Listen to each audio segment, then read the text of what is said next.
Assalamualaikum warahmatullahi wabarakatuh. Waalaikumsalam warahmatullahi wabarakatuh. Alhamdulillahirabbil alamin. La haula wala quwata illa billah.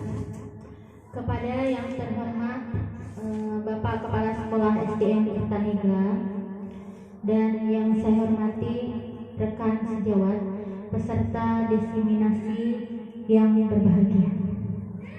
Alhamdulillah, kita panjatkan puji syukur kehadirat Allah SWT yang telah memberikan kesempatan kepada kita sehingga kita dapat mengikuti acara diseminasi penyebaran budaya positif sekolah dalam rangka menyelesaikan salah satu tugas dalam program pendidikan guru penggerak. Bersama saya Ita Yulisundari SPD, calon guru penggerak angkatan 9 Kabupaten Tasikmalaya. Bapak dan Ibu semua, marilah kita buka acara hari ini dengan membaca basmalah bersama-sama. Bismillahirrahmanirrahim. Bapak Ibu, terima kasih. Selanjutnya yaitu sambutan dari Bapak Kepala Sekolah SDN Kertanegara. Waktu dan tempat dipersilakan.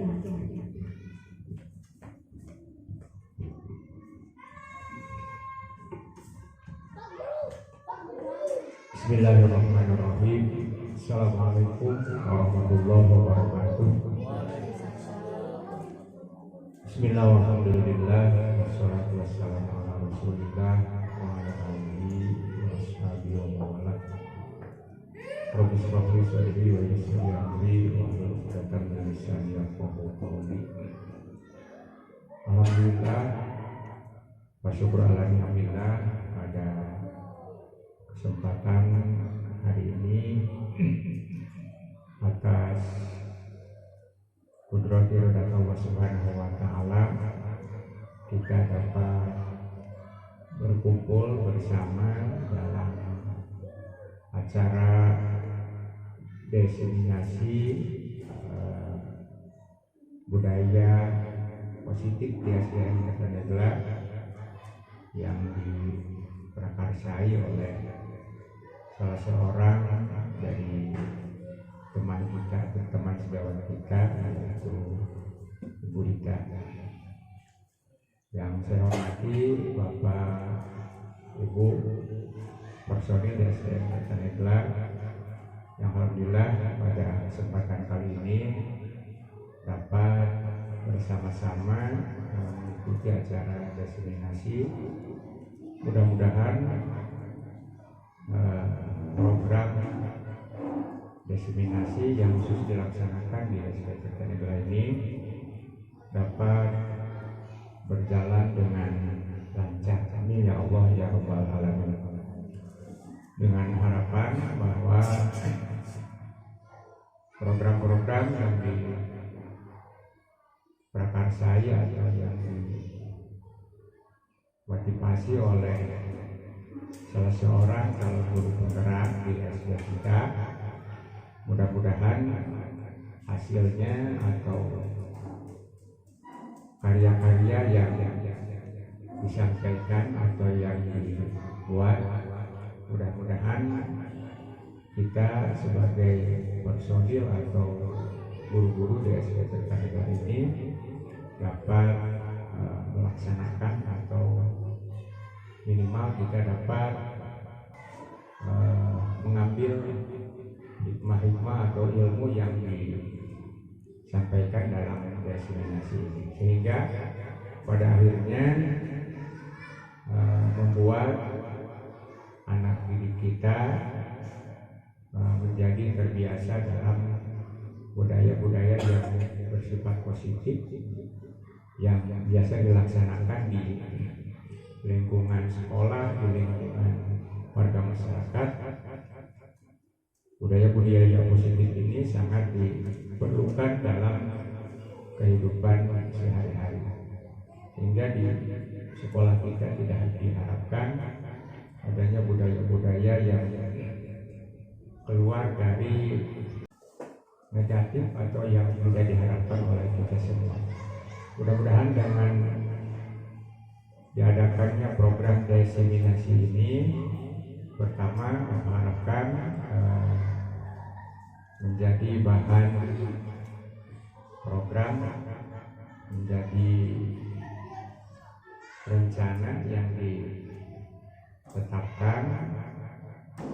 sehingga menjadi program yang kita lakukan sehari-hari. Bahkan dalam survei yang dilaksanakan pada beberapa hari yang lalu, diantaranya adalah membahas tentang kelompok diskusi yang dilaksanakan oleh guru-guru yang ada di sekolah tersebut. Jadi ada atau tidaknya itu diantaranya sudah disampaikan dalam survei itu.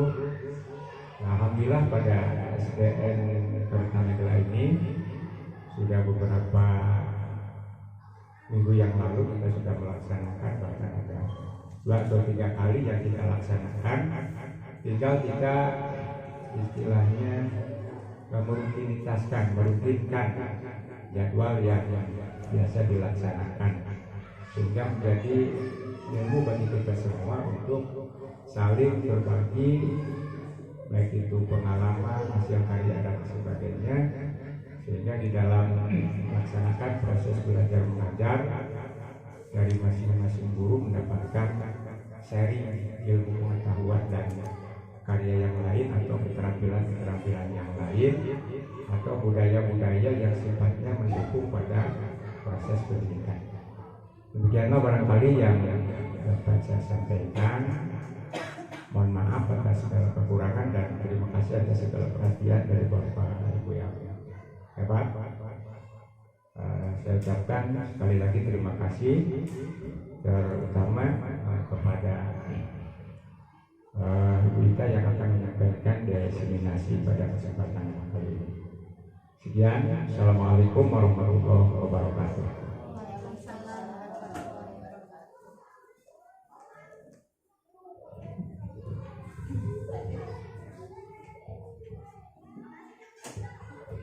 Ya, terima kasih saya sampaikan kepada Bapak Kepala dan juga teman-teman rekan sejawat semuanya yang sudah luar biasa mendukung. Acara selanjutnya yaitu pemaparan materi mengenai diseminasi budaya positif ya. Tapi sebelum ke acara ini di jam-jam rawan ya Bapak Ibu, kita ice breaking dulu. Ya, kita ice breaking dulu. Gini.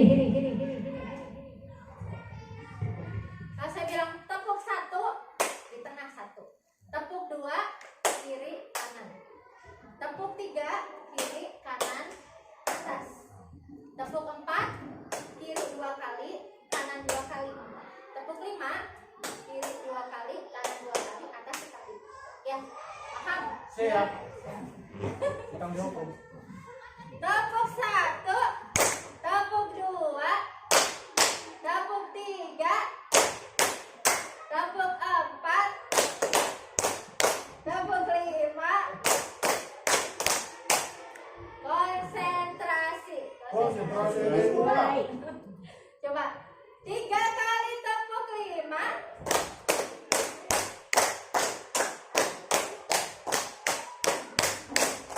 Oh, 3 kali. 3 kali. Ya, semangat ya. Ya, langsung saja ke materi ya. Saya tegaskan sekali lagi Bapak dan Ibu, saya di sini bukan orang hebat ya, bukan yang terhebat. Kita sharing saja materi yang sudah saya dapatkan kurang lebih 3 bulan ya, 2 bulan, 3 bulan, kurang lebih 3 bulan mengikuti kegiatan guru penggerak. Nah, diseminasi budaya positif di sekolah. Lanjut Pak Iwan. Nah, budaya positif. Sebelum saya ke materi, mungkin dari Bapak dan Ibu budaya positif itu apa? Sebelum ke materi, mungkin ada dalam pikiran ya, dan pikiran budaya positif itu seperti apa? Mungkin dari Bapak dan Ibu ada yang mau menjawab. Kebiasaan yang baik yang sering dilakukan anak di sekolah. Iya, betul. Betul sekali. Nah, budaya positif itu adalah nilai dan kebiasaan di sekolah yang berpihak kepada murid agar mereka dapat sesuai dengan profil pelajar Pancasila, berkembang menjadi pribadi yang kritis, penuh hormat, dan juga bertanggung jawab. Selanjutnya,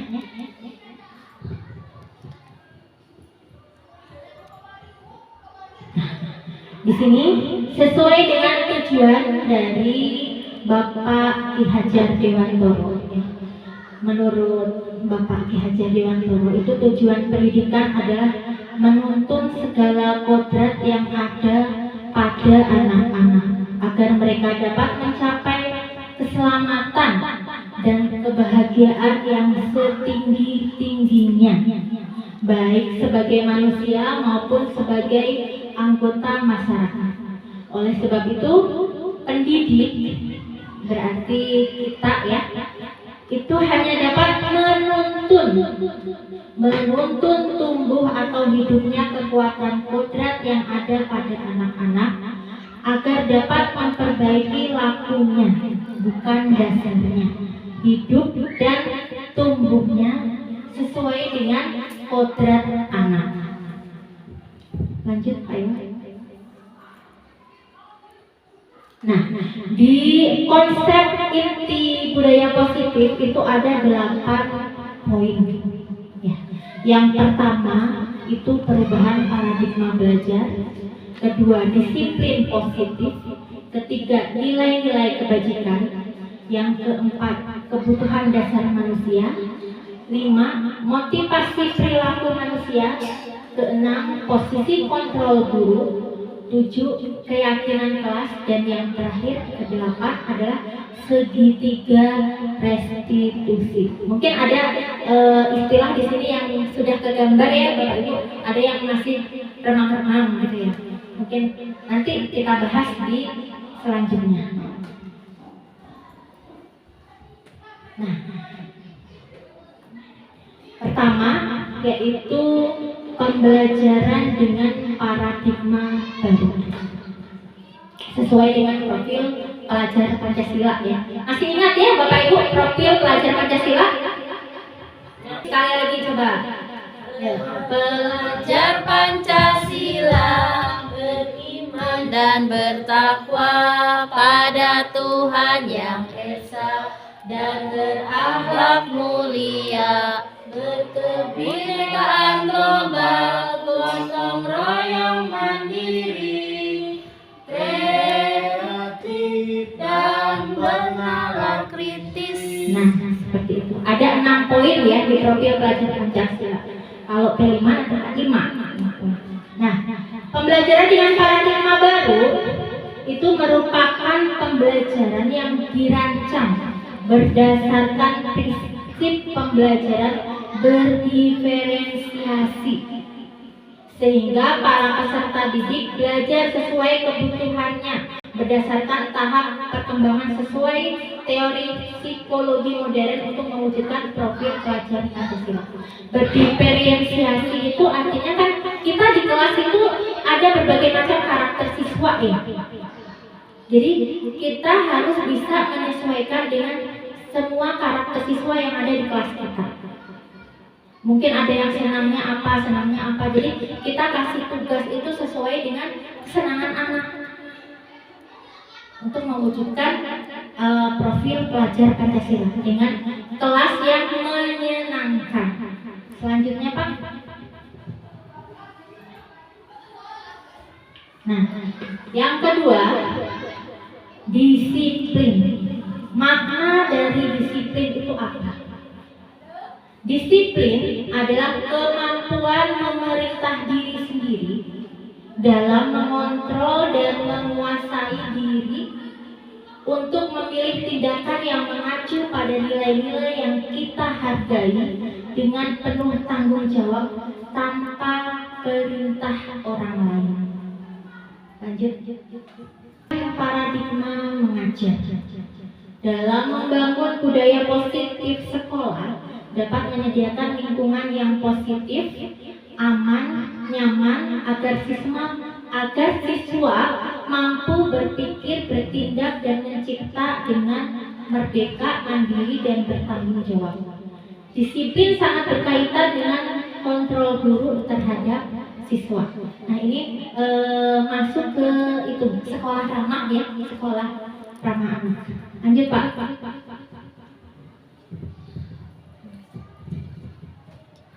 Tadi yang kedua. Nah, makna disiplin udah. Berarti selanjutnya. Nah, langsung ketiga ya. Nilai-nilai kebajikan. Nilai-nilai kebajikan. Nilai-nilai yang kita hargai adalah nilai-nilai kebajikan. Sifat positif manusia yang merupakan tujuan mulia yang ingin dicapai oleh setiap individu, yaitu nilai-nilai dalam profil pelajar Pancasila, nilai yang disepakati bersama, lepas dari suku bangsa, agama, bahasa maupun latar belakangnya. Nilai-nilai kebajikan itu ada 3. Yang pertama dari nilai profil pelajar Pancasila mencakup 6 dimensi tadi ya. Terus Ibu Primary Program AKPYP itu terdiri dari toleransi, rasa hormat, menghargai, antusias dan lain sebagainya.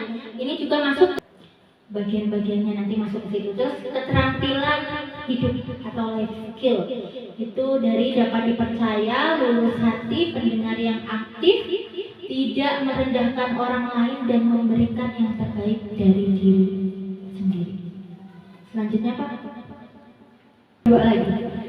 Disiplin positif itu adalah pembiasaan hal yang baik mencakup sikap atau perilaku maupun tutur kata oleh seluruh warga di sekolah. Jadi harus kolaborasi di sekolah antara warga sekolah. Orang tua juga termasuk ya, orang tua juga termasuk warga sekolah. Jadi orang tua yang punya waktu lama di rumah, yang mendidik anak di rumah, di sekolah adalah tanggung jawab kita guru sebagai pengganti orang tua kita. Mencakup sikap atau perilaku maupun tutur kata oleh seluruh warga di sekolah, terutama bagi murid, agar dapat berkembang menjadi pribadi yang kritis, mandiri dan bertanggung jawab. Disiplin positif ini merupakan salah satu cara penerapan disiplin yang bertujuan untuk menumbuhkan kesadaran serta memberdayakan anak untuk melakukan sesuatu tanpa paksaan, ancaman dan juga hukuman. Nanti ada selanjutnya. Sebagai pendidik, tujuan kita adalah menciptakan peserta didik yang memiliki disiplin diri sehingga mereka berperilaku mengacu kepada nilai-nilai kebajikan universal dan memiliki motivasi dalam diri menuju perubahan perilaku ke arah yang lebih baik. Selanjutnya Pak. Menuju ke 4, poin dari kebutuhan dasar manusia. Kebutuhan dasar manusia itu ada 5. Kebutuhan dasar manusia setiap orang berbeda. Kita harus berusaha memahami pandangan orang lain tentang dunia. Setiap orang itu memiliki gambaran yang berbeda.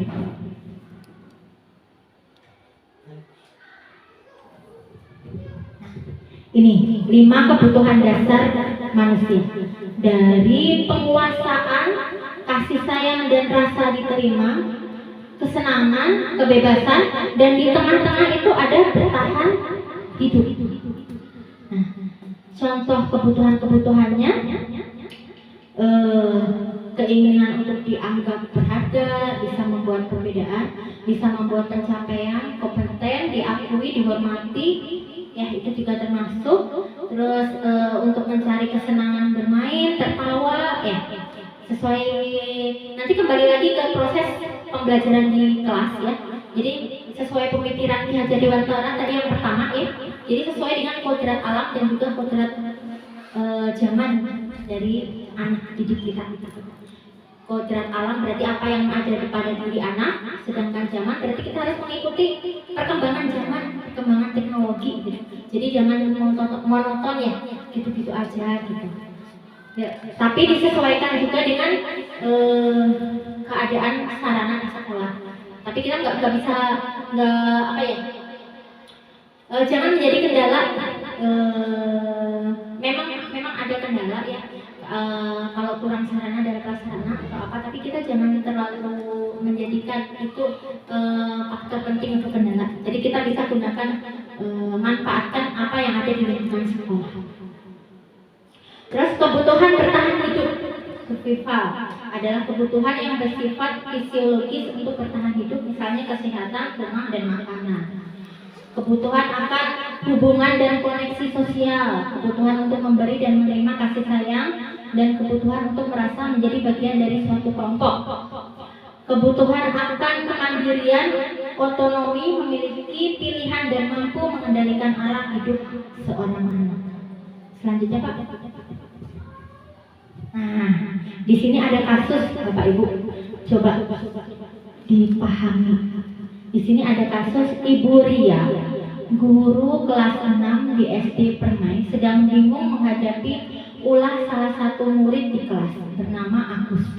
Beberapa anak telah datang dan mengeluhkan Agus yang seringkali meminta bekal makan siang mereka dengan paksa. Jika Anda menghadapi situasi seperti Bu Ria, jadi kita posisikan posisi kita ada di Bu Ria, apa yang akan Anda lakukan? Menurut Anda kira-kira apa alasan Agus melakukan hal itu? Mungkin menurut Bapak dan Ibu, jika ada di posisi Bu Ria, apa yang dilakukan? Menyelidiki anak terlebih dahulu secara individu. Ya, betul sekali. Jadi nanti ada di kegiatan segitiga restitusi nanti ada. Jadi kita harus cari tahu dulu maksud anak si Agus itu teh sampai seperti itu teh karena apa? Alasannya kita tanya dulu alasannya apa. Ya, lanjut Pak.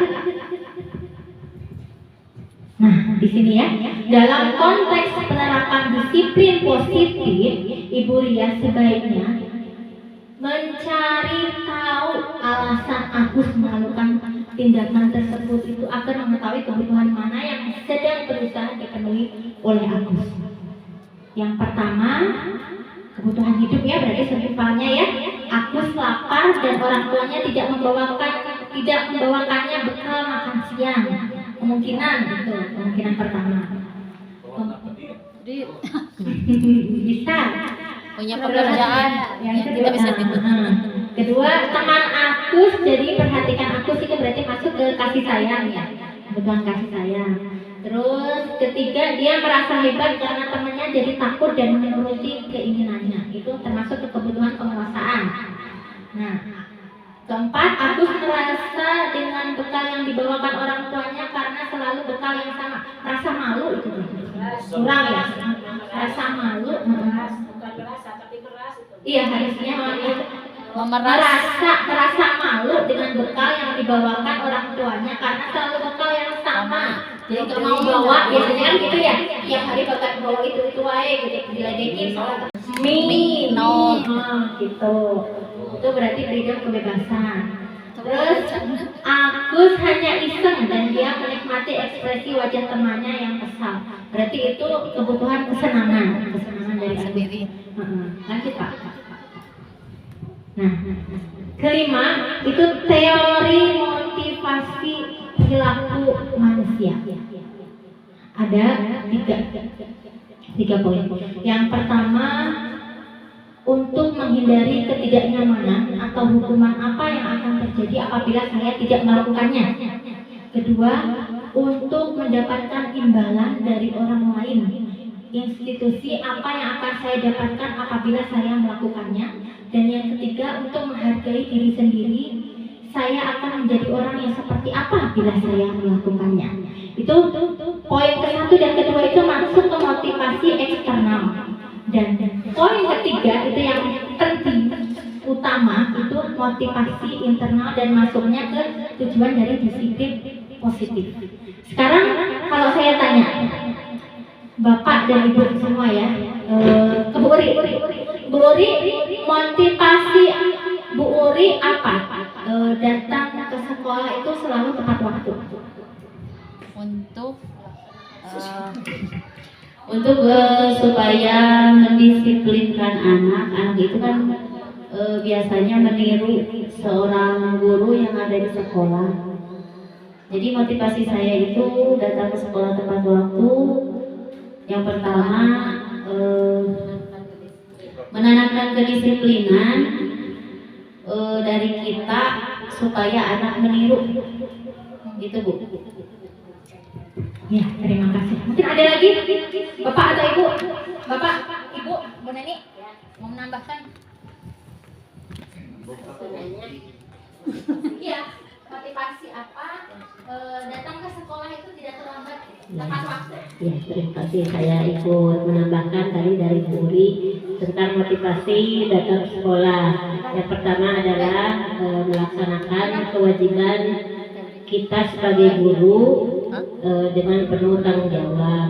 Kemudian yang kedua bertujuan untuk menanamkan kedisiplinan kepada anak, yaitu tentang kedisiplinan waktu, dan juga kita memberi contoh untuk bisa ditiru oleh siswa supaya disiplin itu terlaksana sesuai dengan yang ada dalam profil pelajar Pancasila. Terima kasih, itu saja penambahannya. Ya, bagus. Sudah padat ya menjelaskan semuanya. Jadi motivasi untuk semuanya tadi contohnya datang ke sekolah tepat waktu ya. Jadi kalau termasuk ke motivasi internal atau tujuan disiplin positifnya itu jadi bukan mengharapkan penghargaan atau bukan mengharapkan pujian dari orang lain, pujian dari bapak kepala atau pujian apa gitu, bukan itu. Tapi dalam dirinya sudah ada kesadaran diri. Jadi gitu. Yang penting itu sudah ada kesadaran diri pribadi dari diri sendiri. Jadi seperti tadi yang sudah Ibu Neni sampaikan, jadi ada rasa tanggung jawab terhadap pekerjaan yang mungkin itu. Akhirnya bisa juga kita menjadi contoh untuk anak-anak, karena anak-anak akan mencontoh kita sebagai guru dalam bertindak. Selanjutnya Pak. Nah, hukuman dan sanksi atau konsekuensi. Di sini ada kasus lagi, namanya IFA. IFA itu kurang menguasai pelajaran matematika, sehingga pada saat pelajaran tersebut berlangsung, dia lebih banyak berdiam diri atau menggambar di buku pelajarannya. Pada saat guru matematikanya, namanya Pak Seno, menanyakan pertanyaan, IPA menjadi gugup dan tak sengaja menjatuhkan tasnya dari kursi, serta tiba-tiba menjadi gagap pada saat berupaya menjawab. Seluruh kelas pun tertawa melihat perilaku IPA yang berbicara tergagap dan terkejut tersebut. Pak Seno pada saat itu membiarkan teman-teman IPA menertawakan IPA yang tergagap dan malu luar biasa, dan malahan minta guru membantu IPA dalam mengatasi kesulitannya dalam pelajaran matematika yang diperlukan. Membiarkan teman-teman sekelas mengejek atau menertawakan murid adalah tidak etis dan tidak mendukung pembelajaran yang baik. Malah down si IPA itu. Lanjut Pak. Yang netral itu adalah menggunakan konsekuensi. Jadi murid atau anak belajar taat peraturan, mencoba mengontrol anak dalam perbuatan positif, kehilangan hak, waktu jeda seorang diri, time out, penahanan, sudah diketahui masuk akal. Itu masuk ke bagian netralnya dari hukuman sanksi atau konsekuensi. Nah, di positifnya itu menggunakan restitusi. Nanti ada tahapan-tahapan restitusi, ada 3 tahapan. Nanti kita bahas di selanjutnya ya. Nah, di restitusi ini murid atau anak belajar memecahkan masalah. Anak paham bahwa dirinya sendiri yang pegang kendali kontrol, dan murid atau anak tidak kehilangan waktu namun bersemangat untuk memperbaiki diri karena timbul dari kesadaran diri anak-anak tersebut. Terus berupa undangan untuk mengadakan restitusi. Jadi nanti kalau mau mengadakan restitusi, kita panggil anak tersebut yang bermasalah. Contoh yang sering ada di kelas, anak makan yang Uri yang sudah ditemukan Bu Uri di kelas 4. Anak makan ketika pembelajaran, ketika ada guru. Saya mah bukannya nggak menegur ya, udah ditegur, tapi anaknya gitu. Kadang teh udah sampai kabosan gitu. Tapi kemarin semenjak dibuat kesepakatan kelas, alhamdulillah sudah ada perubahan, sudah berusaha untuk berubah ke positif gitu. Lanjut Pak. Nah, sekarang mari berlatih. Coba Bapak Ibu. Ini termasuk hukuman atau konsekuensi. Yang pertama, lari mengelilingi lapangan basket 2 kali karena terlambat hadir di sekolah. Hukuman atau sanksi? Hukuman. Hukuman. Sepakat hukuman. Hukuman Ya, hukuman atau konsekuensi. Lari mengelilingi lapangan basket 2 kali karena terlambat hadir di sekolah. Hukuman. Sepakat hukuman? Hukuman. 2. Membersihkan coretan yang dibuatnya di meja tulis. Konsekuensi. Konsekuensi. 3. Murid diminta untuk push up 15 kali karena tidak menggunakan masker ke sekolah. Hukuman. Termasuk apa itu? Hukuman. Hukuman. Terus menggantikan kertas tugas teman yang telah dicoret. Konsekuensi. Konsekuensi atau hukuman? Konsekuensi. Konsekuensi. Terus berjemur di lapangan basket pukul 12 siang karena mengobrol dengan teman. Hukuman. Hukuman.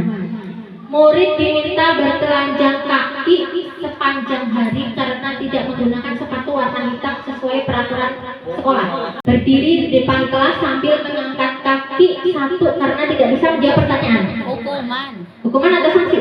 Hukuman. Coba. Selanjutnya Pak, kita lihat jawabannya. Benar apa enggak? Ada.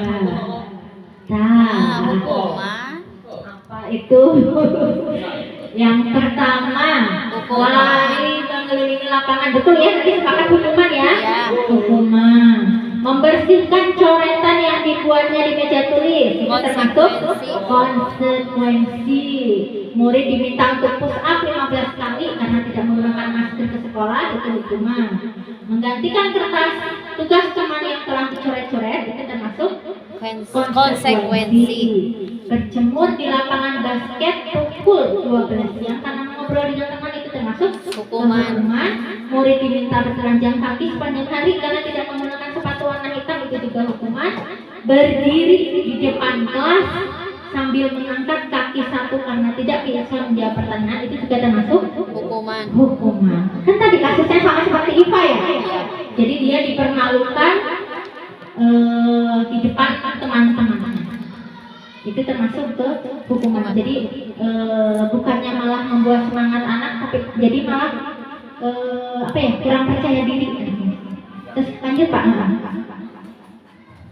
Nah, selanjutnya ke-6, restitusi posisi kontrol guru. Ada 5 posisi kontrol guru tadi. Pertama, penghukum. Kedua, pembuat rasa bersalah. Ketiga, teman. 4, pemantau. 5, manajer. Nah, dari kelima posisi kontrol guru ini, menurut Bapak Ibu paling benar gitu, paling oh iya benar ini kan harus begini gitu, yang mana coba? Sebagai teman, Bu Nani sebagai teman. Ya, terus siapa lagi? Yuk, dari 5 posisi ini, penghukum, pembuat rasa bersalah, teman, pemantau, manajer, ada 5. Pemantau. Pak Iwan pemantau. Nah, Pak Iwan pemantau. Bu Uri Pemantau. pemantau. Pak Haji keempat Pemantau. pemantau. Bapak manajer ya. Ya, gitu. Emang bagus teman. Tapi Ngelunjak nah, lama-lama gitu Ibu. Yang kita takutnya teh gitu. Jadi tetap biarpun kita ingin dianggap teman oleh anak murid kita, tapi kita punya batas-batasannya. Jadi punya batas-batasannya. Jadi nggak salah walaupun teman juga gitu. Iya. Murid itu guru itu oleh murid itu dianggap sebagai teman. Iya. Kalau manajer teh terlalu idealis. Ya, nanti kita bahas di selanjutnya bagaimana ini. Lanjut Pak. Nah, di sini motivasi posisi kontrol ibu. Di identitas gagal berhasil sukses, kontrol dari luar juga kontrol diri ya. Motivasinya guru berbuat, menghardik, menunjuk, menyakiti, menyindir, itu teh termasuk dalam identitas gagal. Terus ini dalam posisi penghukum ya, contoh dalam posisi penghukum.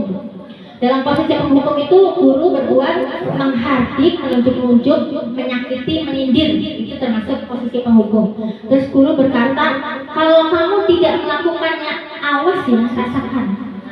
Ya, ancaman, itu termasuk ke penghukum. Terus hasilnya memberontak, menyalahkan orang lain, bisa juga anak jadi bohong, banyak bohong. Terus kaitannya dengan berkualitas ya. Murid meletakkan guru di luar dunia berkualitas. Murid berkata, biarkan saja, nanti juga marah-marah lagi. Dampaknya pada murid akan mengulangi kesalahan lagi, apalagi kalau dia sering berbohong.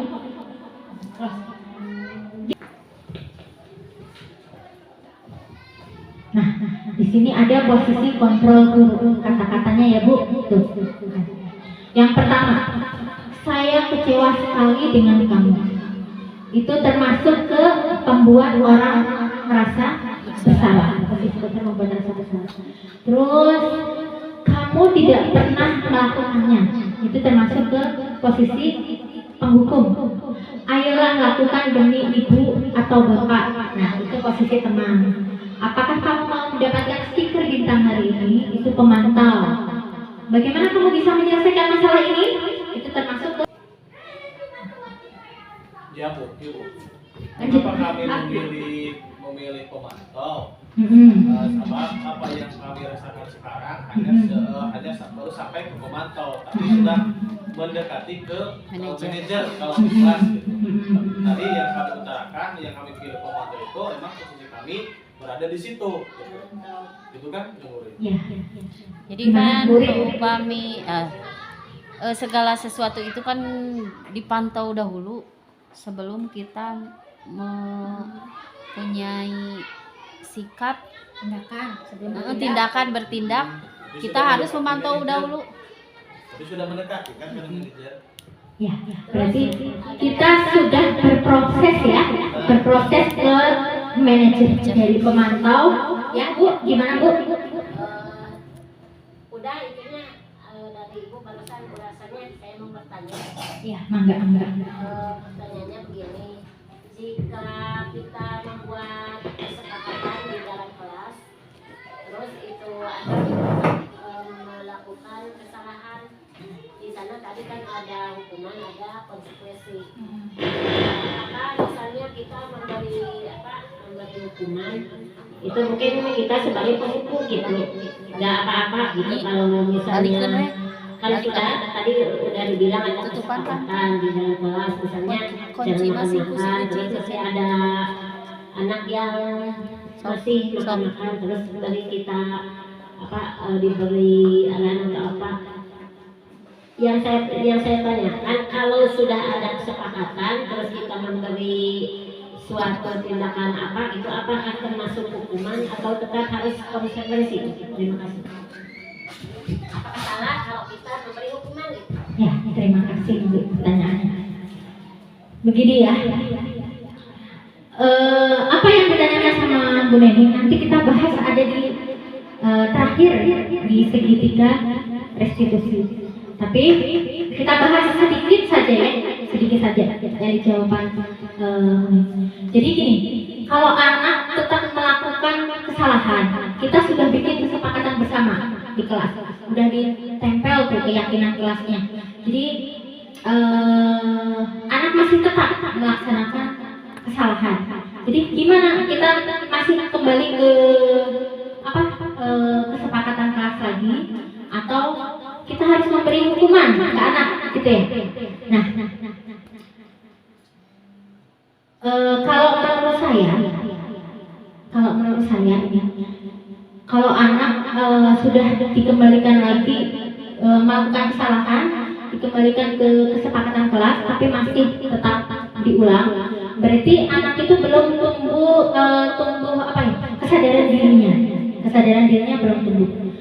Nah, untuk menumbuhkan kesadaran diri, tadi kan kita sudah sepakat ya untuk melaksanakan hal-hal positif, bukan negatif. Hal-hal positif untuk menciptakan budaya positif di sekolah.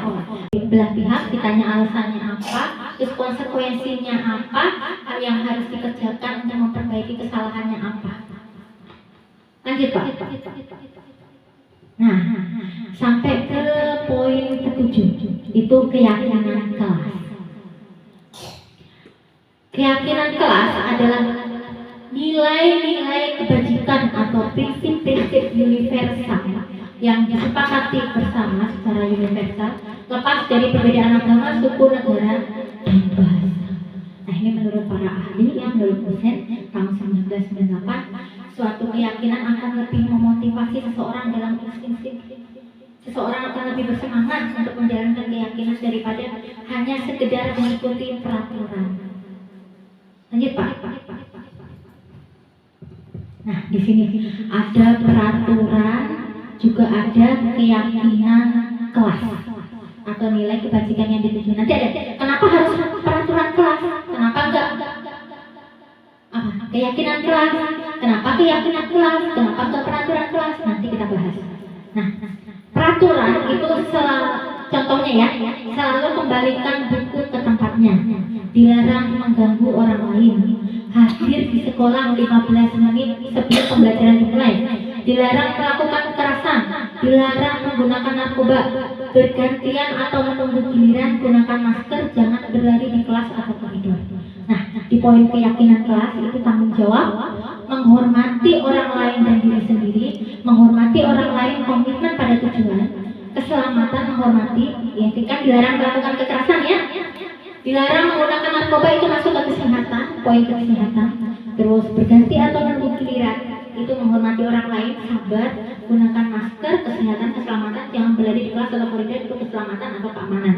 Nah, dari kata-kata poin di sini, peraturan dan keyakinan kelas itu kita sudah terbaca ya, sudah terlihat ya. Jadi kalau peraturan itu kata-katanya negatif, ya harus dilarang, memaksa, bagus ya, memaksa itu. Oke, ya benar, memaksa. Sedangkan keyakinan kelas itu berarti kita menunjukkan kesadaran yang dari anak kita itu disiplin. Lanjut Pak. Nah, proses pembentukan keyakinan kelas. Keyakinan kelas bersifat lebih abstrak daripada peraturan yang lebih rinci dan konkret. Keyakinan kelas berupa pernyataan universal. Pernyataan keyakinan kelas dibuat dalam bentuk positif. Keyakinan kelas sebenarnya tidak terlalu banyak sehingga mudah diingat dan dipahami. Keyakinan kelas sebaiknya sesuatu yang dapat diterapkan di lingkungan tersebut. Semua warga kelas ikut berkontribusi dalam pembuatan keyakinan kelas lewat kegiatan curah pendapat, bersedia meninjau kembali keyakinan kelas dari waktu ke waktu. Nah, kebetulan saya sudah mengadakan keyakinan kelas di kelas.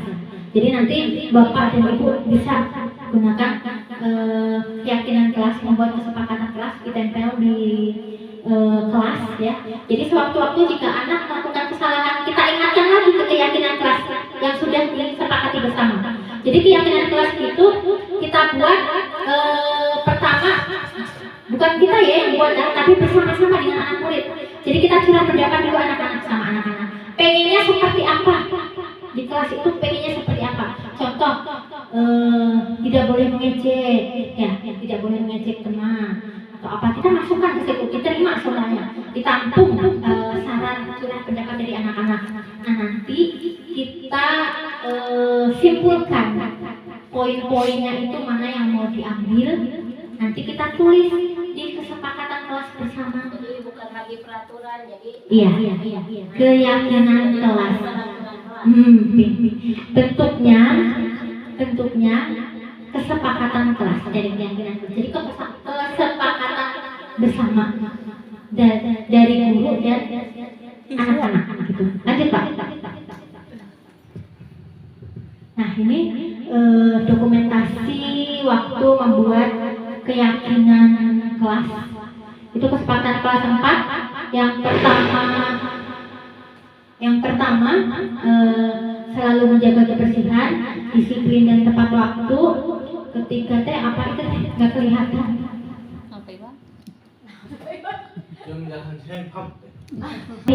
Inklusif dan berorientasi pada pembelajaran yang efektif. Jadi gimana? Setiap anak-anak pasti ada kenaikan kelas ya. Tiap anak kan pasti berbeda ya. Jadi kita bikin lagi keyakinan kelas lagi. Jadi menurut mereka yang terbaik di kelas itu seperti apa? Kita harus seperti apa? Gitu. Jadi curah pendapat anak-anak digabungkan. Nanti kita simpulkan apa yang mau diambil dari kesepakatan kelas. Nah, terakhir segitiga restitusi. Mungkin masih asing ya istilahnya ya. Segitiga restitusi itu proses menciptakan kondisi bagi murid untuk memperbaiki kesalahan mereka, sehingga mereka bisa kembali pada kelompok mereka dengan karakter yang lebih kuat. Melalui restitusi, guru dapat membantu murid menjadi lebih memiliki tujuan, disiplin positif, serta memulihkan dirinya setelah berbuat salah. Membantu murid untuk jujur pada diri sendiri dan mengevaluasi dampak dari kesalahan yang dilakukan. Terus memberikan penawaran, bukan paksaan. Jadi kita menawarkan, bukan memaksa kamu harus begini. Jadi kita menawarkan. Terus kalau menurut kamu tindakan kamu seperti ini itu benar apa enggak? Kalau enggak, harus gimana? Cara menyelesaikannya kamu seperti apa? Jadi kita menawarkan. Jadi bukan kita yang apa ya? Nunjukin atau maksain kamu harusnya begini itu masalah. Terus lanjut Pak. Nah, di sini segitiga restitusi. Ada 3 tindakan. Yang pertama, menstabilkan identitas. Kata-katanya ada, setiap orang pernah melakukan kesalahan. Kamu bukan satu-satunya yang pernah melakukan.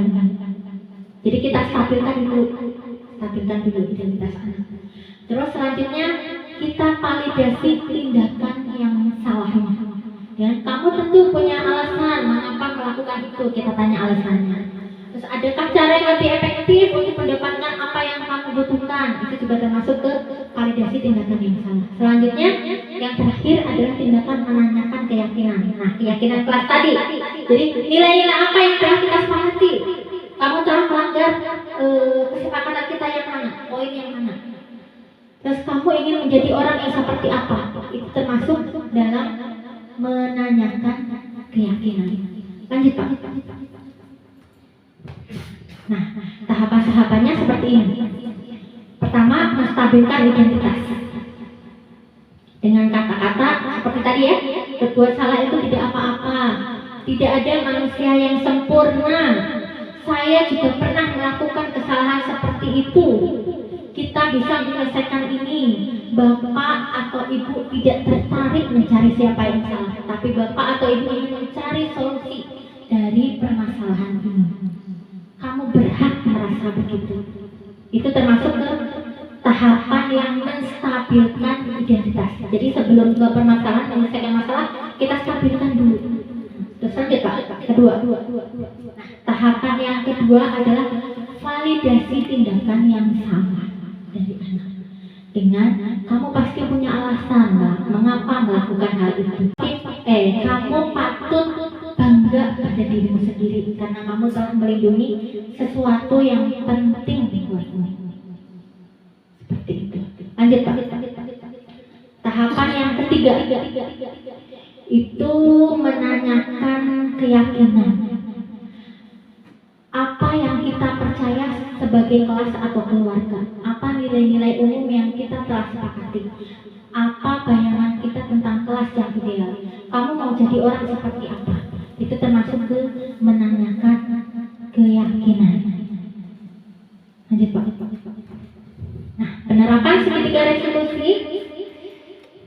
Nah, di sini kemarin kasus yang saya gunakan di tugas demonstrasi kontekstual.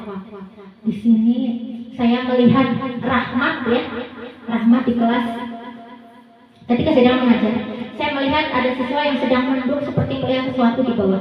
Saya pikir dia tidur, tapi ketika saya lebih mendekat dengannya, ternyata dia sedang bermain mobil-mobilan.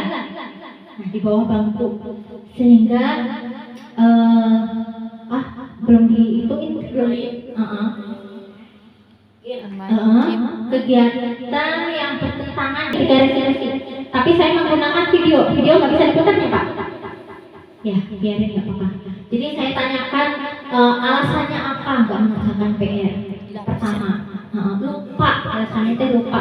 Di rumah banyak kerjaan apa? Membantu orang tua, iya membantu apa? Ya nyuci piring, katanya nyapu, bener apa enggak tahu lah.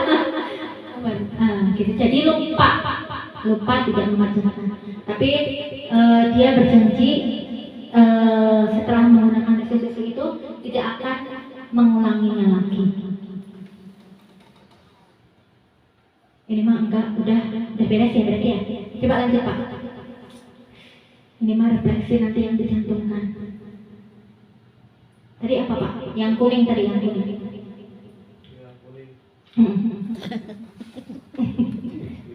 Ini sebagai seorang pendidik diharapkan memahami bahwa ada 5 posisi kontrol, yaitu yaitu posisi penghukum, pembuat rasa bersalah, teman, pemantau, dan manajer. Berarti tadi posisi yang terbaik yang mana Bu? Di antara 5 posisi kontrol. Manajernya. Ya, kita saat ini di posisi pemantau, tapi sudah mendekati ke posisi, udah berproses ke posisi manajer. Ternyata dari 5 posisi itu yang terbaik adalah posisi manajer. Oleh karena itu, saya harus belajar untuk menerapkannya dalam menyelesaikan sebuah permasalahan. Ternyata ada langkah yang baik, yaitu dengan menggunakan segitiga restitusi. Coba segitiga restitusi tadi ada berapa tahapan? Berapa tahapan Bapak Ibu? 3. Apa saja tadi? Pertama, menstabilkan identitas. Kedua, validasi kesalahan. Ketiga, baru menanyakan keyakinan kelas yang sudah ada. Nah, setelah ini Bapak Ibu siap untuk membuat keyakinan kelas masing-masing? Insya Allah. Semangat. Terus lanjut Pak. Udah ya, selesai ya berarti ya. Terima kasih sudah hadir. Nah, mungkin itu saja Bapak dan Ibu yang saya sampaikan dari diseminasi budaya positif yang ada di sekolah. Mungkin dari Bapak atau Ibu ada tambahan atau seperti apa? Atau cukup ya. Alhamdulillah. Nanti ada refleksi. Ya. Kalau gitu sudah cukup, semoga berkesan ya.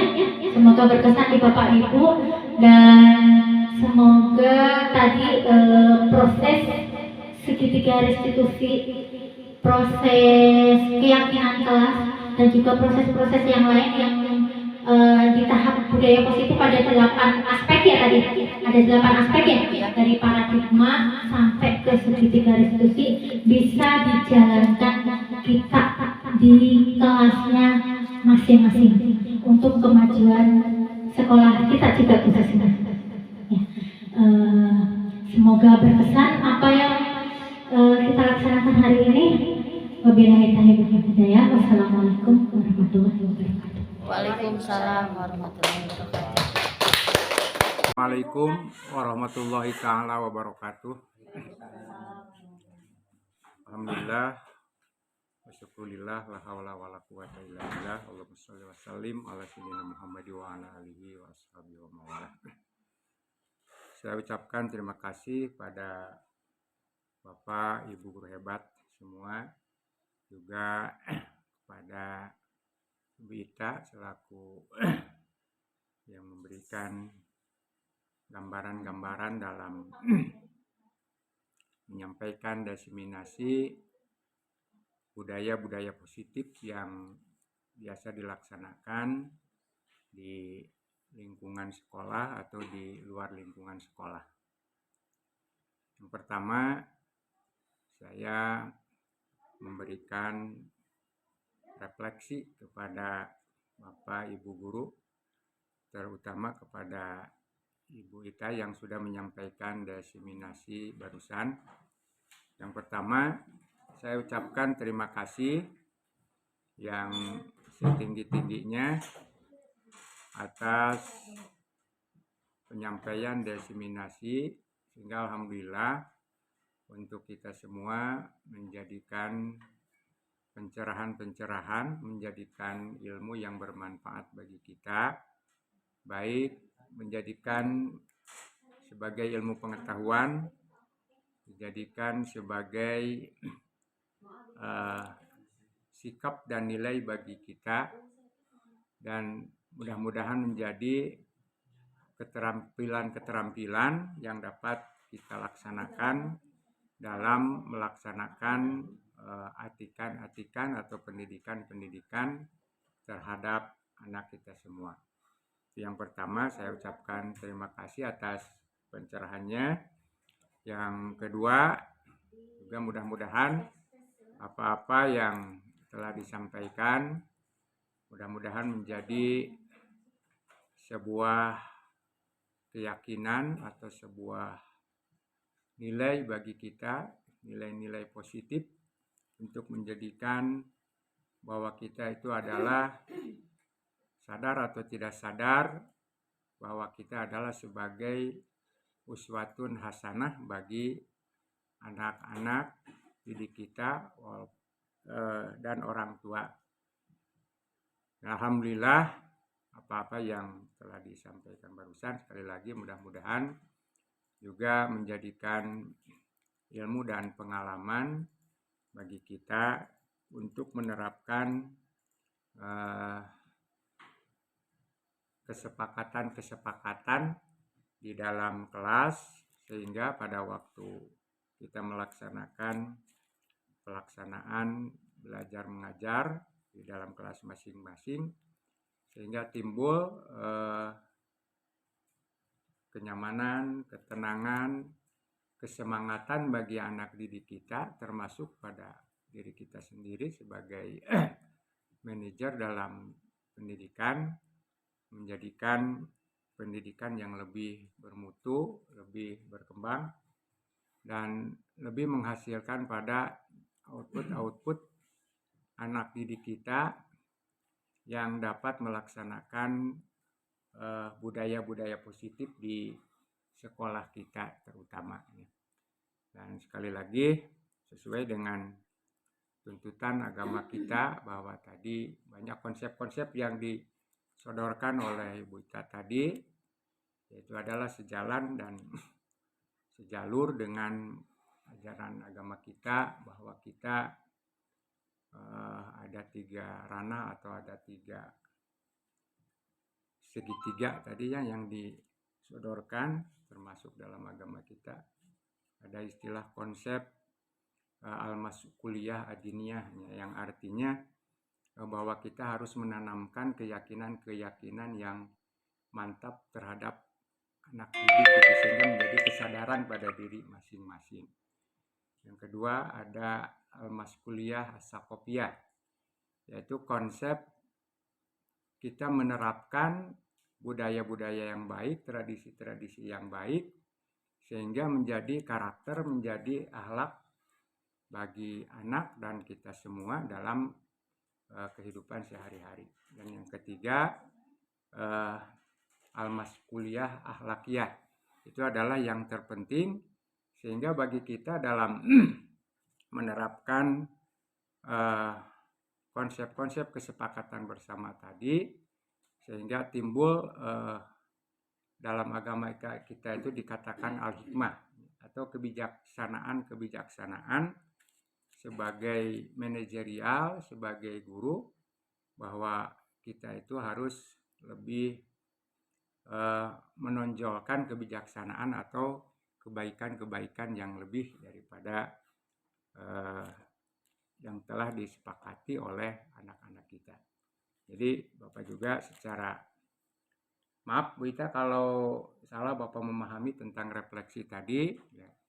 Jadi kalau tidak salah gitunya menurut pemahaman Bapak bahwa refleksi itu diambil dari kata refleks mungkin ya. Jadi secara spontanitas, secara langsung, baik itu memberikan pujian, ya, memberikan dorongan, memberikan semangat, atau plus memberikan reward gitu ya. Jadi dalam keadaan bagaimanapun apa yang disampaikan itu, terakhir saya ucapkan terima kasih yang sebanyak-banyaknya. Sekali lagi mudah-mudahan menjadi ilmu, menjadi pencerahan bagi kita semua, terutama untuk saya pribadi. Mudah-mudahan konsep-konsep yang disodorkan tadi sedikit demi sedikit kita dapat melaksanakannya sesuai dengan tuntutan dan keyakinan kita dan apa-apa yang diharapkan oleh pemerintah dan warga pendidikan di kita semua. Demikian yang dapat saya sampaikan, mudah-mudahan ada manfaatnya.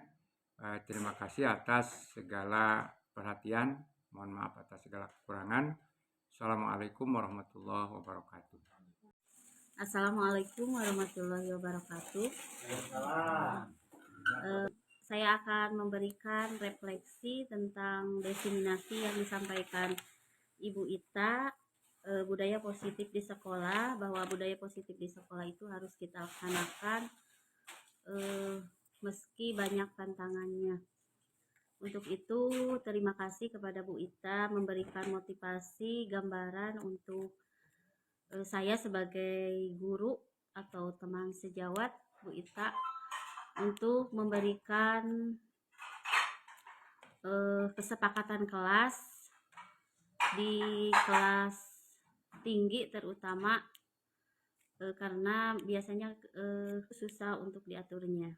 Untuk itu terima kasih kepada Bu Ita karena memberikan gambaran tentang kesepakatan kelas. Mudah-mudahan apa yang disampaikan Bu Ita sebagai calon guru penggerak bisa menambah wawasan, juga bisa merubah sedikitnya perilaku positif yang bisa diterapkan di SDN Kertanegara, terutama umumnya bisa diterapkan di sekolah yang lain. Untuk itu kedepannya mohon untuk semua guru bisa menerapkan kesepakatan yang ada di kelas masing-masing. Terima kasih untuk Bu Ita, semoga bermanfaat. Kita bisa melaksanakan semua apa yang disampaikan Bu Ita barusan. Terima kasih. Wassalamualaikum warahmatullahi wabarakatuh.